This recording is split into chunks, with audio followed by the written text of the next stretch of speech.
Hello viewers. आज का हमारा वीडियो है ग्लाइकोलाइसिस का पार्ट 2। ग्लाइकोलाइसिस के लास्ट वीडियो में हमने देखा था कि ग्लाइकोलाइसिस को याद कैसे रखना है, और उस वीडियो में हमने ग्लाइकोलाइसिस को याद रखने के लिए 3 पार्ट्स में डिवाइड किया था। अगर आपने वो वीडियो नहीं देखा तो आप आई बटन पर क्लिक करके वो वीडियो देख सकते हैं। आज की वीडियो में हम ग्लाइकोलाइसिस से रिलेटेड कुछ इंपॉर्टेंट पॉइंट्स देखेंगे और साथ में एटीपी भी काउंट करेंगे। तो आइए देखते हैं। तो अगर हम बात करें ग्लाइकोलाइसिस की साइट की, तो वो है cytosomal fraction of the cell, मतलब कि सेल का cytoplasm. And glycolysis is major pathway for ATP synthesis in tissue lacking mitochondria, because if mitochondria is absent, there is no TCA cycle. So in that tissue, glycolysis is the main pathway for ATP synthesis.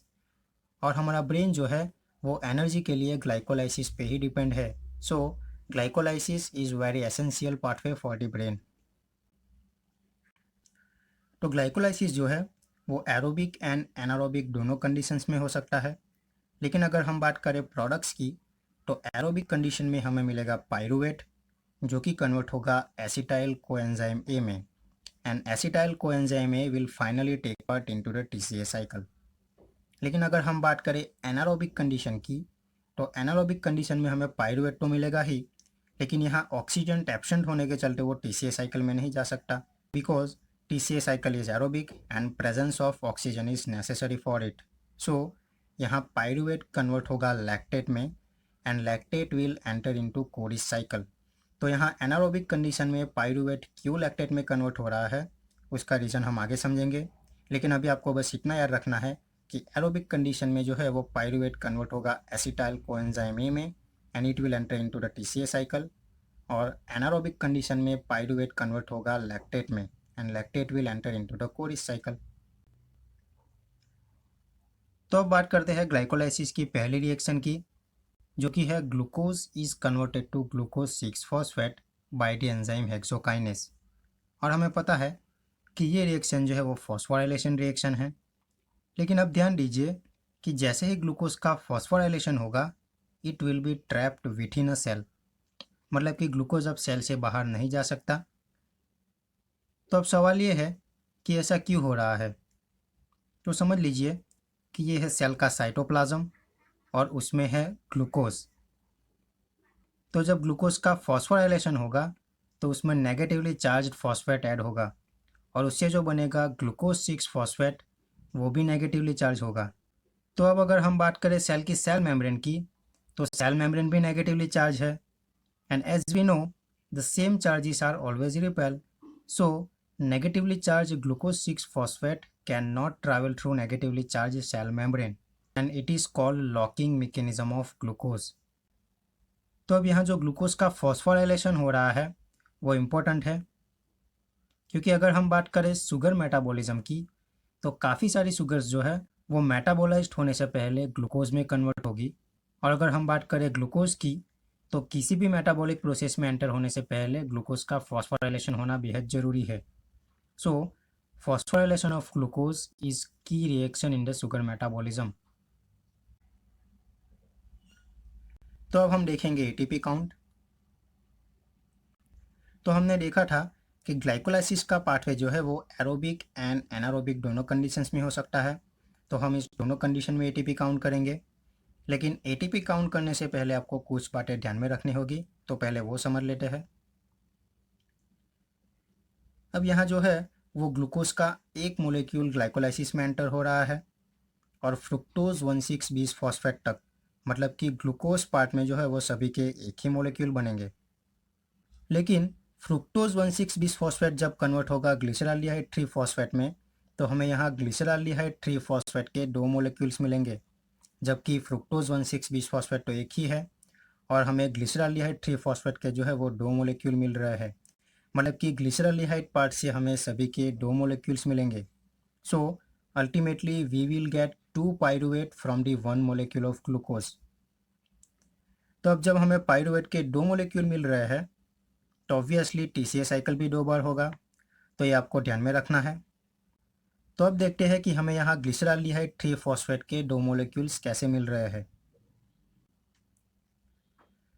तो ये है fructose 1,6-20 phosphate, कि जिसका हमारे पास एक molecule है और ये जो है वो 6 कार्बन का कंपाउंड है।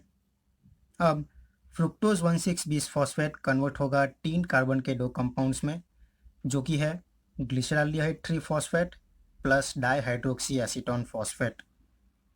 तो हमें यहाँ ग्लिसरॉल्डिहाइड 3 फॉस्फेट का एक मोलिक्यूल मिल चुका है। अब डाईहाइड्रोक्सी एसीटोन फॉस्फेट जो है वो कन्वर्ट होगा ग्लिसरॉल्डिहाइड 3 फॉस्फेट में bye the enzyme triose phosphate isomerase. तो हमें यहाँ ग्लिसरॉल्डिहाइड 3 फॉस्फेट का दूसरा मोलिक्यूल भी मिल गया।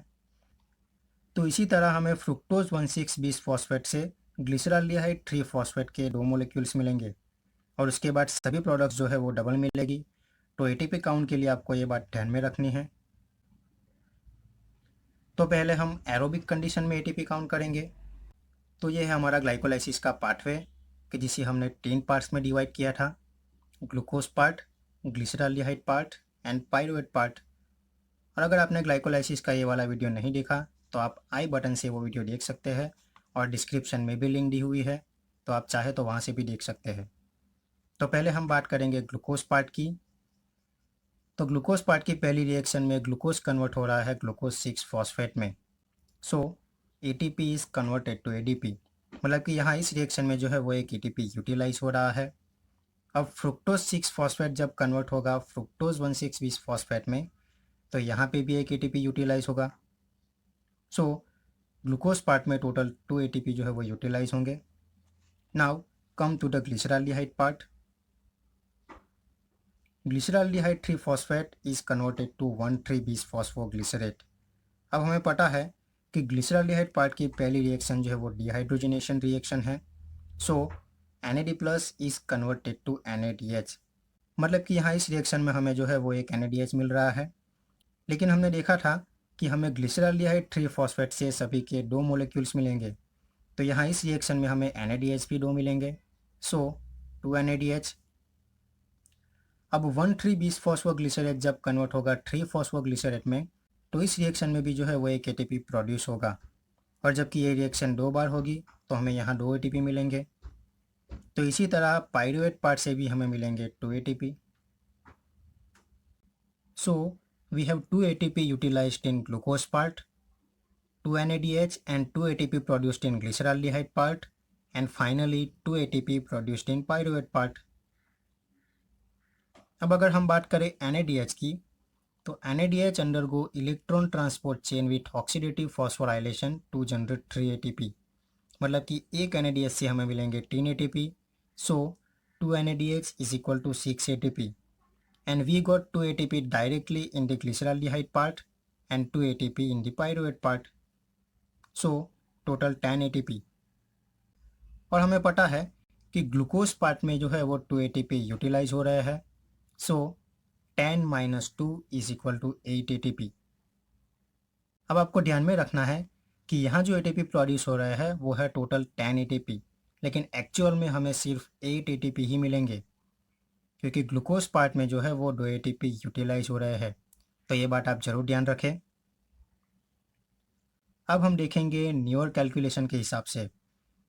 तो यहाँ आपको बस इतना याद रखना है कि 1 NADH से हमें जो 3 एटीपी मिल रहे थे वो न्यूअर कैलकुलेशन के हिसाब से सिर्फ 2.5 ही मिलेंगे, मतलब कि 1 NADH is equal to 2.5 ATP. So 2 NADH is equal to 5 ATP.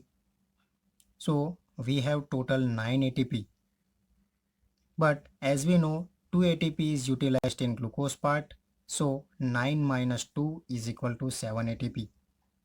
तो न्यूअर कैलकुलेशन के हिसाब से हमें यहाँ सिर्फ 7 एटीपी ही मिलेंगे। तो यहाँ हमने एरोबिक कंडीशन का एटीपी काउंट कंप्लीट कर लिया है। एरोबिक कंडीशन में हमें मिलेंगे 8 एटीपी, और अगर न्यूअर कैलकुलेशन के हिसाब से देखा जाए तो हमें मिलेंगे 7 एटीपी।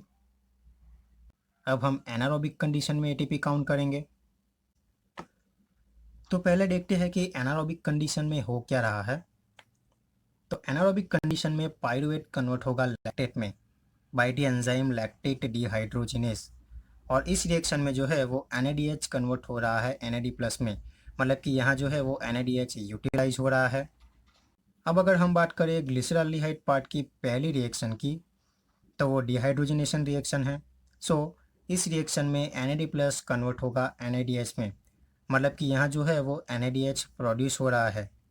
तो अब ध्यान दीजिए कि यहाँ जो NADH प्रोड्यूस हो रहा है वही NADH फिर से यूज़ होगा इस रिएक्शन में।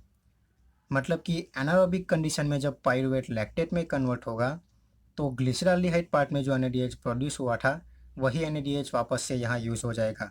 सो NADH यहाँ कन्वर्ट हो जाएगा NAD प्लस में, और यहाँ जो NAD प्लस प्रोड्यूस हुआ है वो फिर से यूज़ होगा ग्लाइकोलाइसिस के एक और पाथवे में। तो अब समझते हैं कि ऐसा क्यों हो रहा है। तो अगर हम बात करें कोएंजाइम NAD की, तो सेल में कोएंजाइम NAD की अवेलेबिलिटी जो है वो लिमिटेड है, और हमने देखा कि जब ग्लूकोज का एक मोलिक्यूल ग्लाइकोलाइसिस में एंटर करेगा तो ग्लिसरॉल्डिहाइड पार्ट की पहली रिएक्शन में जो है वो NAD प्लस कन्वर्ट हो जाएंगे NADH में। मतलब कि इस रिएक्शन में जो है वो NADH यूटिलाइज हो जाएंगे, लेकिन सेल में NAD तो लिमिटेड है।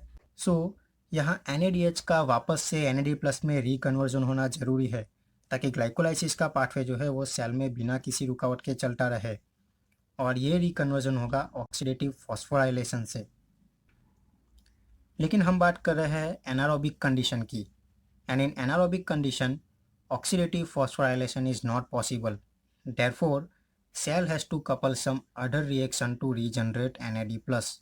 मतलब कि यहाँ सेल जो है वो ऑक्सीडेटिव फॉस्फोराइलेशन के अलावा दूसरी कोई रिएक्शन से NAD प्लस को रीजनरेट करेगा, और यही रिएक्शन है पाइरूवेट का लैक्टेट में कन्वर्जन। क्योंकि यहाँ जो है वो NADH वापस से कन्वर्ट हो रहा है NAD प्लस में। सो NAD प्लस को रीजनरेट करने और ग्लाइकोलाइसिस के पाथवे को स्मूथली चलाने के लिए ही एनारोबिक कंडीशन में पाइरूवेट कन्वर्ट हो रहा है लैक्टेट में, ताकि NAD प्लस जो है वो रीजनरेट होता रहे और ग्लाइकोलाइसिस का पाथवे जो है वो स्मूथली चलता रहे। तो अब हम देखेंगे एनारोबिक कंडीशन के ATP काउंट। लेकिन इससे पहले एरोबिक कंडीशन में हमने देखा था कि ग्लूकोज पार्ट में 2 ATP यूटिलाइज होंगे, ग्लिसरॉल्डिहाइड पार्ट में हमें मिलेंगे 2 NADH and 2 ATP, and pyruvate part में 2 ATP। लेकिन अगर हम बात करें एनारोबिक कंडीशन की, तो एनारोबिक कंडीशन में जो है वो NADH तो यूटिलाइज हो जाएगा। So we have only 4 ATP produced in the anaerobic condition, 2 from glyceraldehyde part and 2 from pyruvate part. And as we know, 2 ATP utilized in glucose part, so 4 minus 2 is equal to 2 ATP. तो anaerobic condition में हमें सिर्फ 2 ATP मिलेंगे।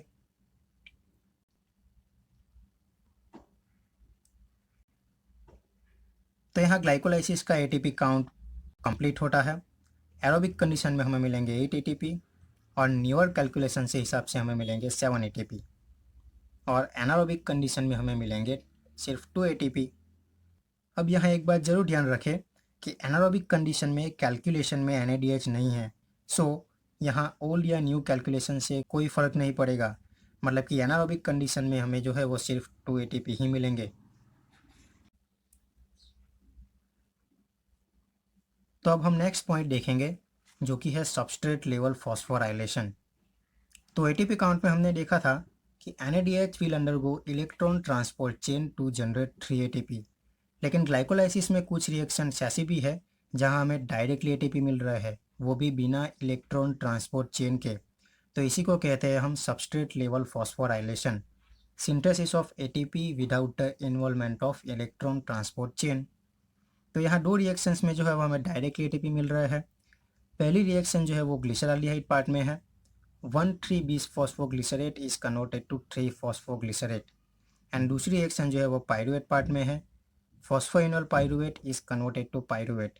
तो इन दोनों reactions में जो है वो हमें डायरेक्टली ATP मिल रहा है। मतलब कि इन दोनों रिएक्शन में जो है वो सबस्ट्रेट लेवल फॉस्फोराइलेशन हो रहा है। और एक बात पे ज़रूर ध्यान दीजिए कि एनारोबिक कंडीशन में हमें जो 2 ATP मिल रहे थे वो सबस्ट्रेट लेवल फॉस्फोराइलेशन के ही है। तो यहाँ हमारा आज का वीडियो कंप्लीट होता है। आई होप कि आपको समझ में आया होगा, कुछ सीखने को मिला होगा।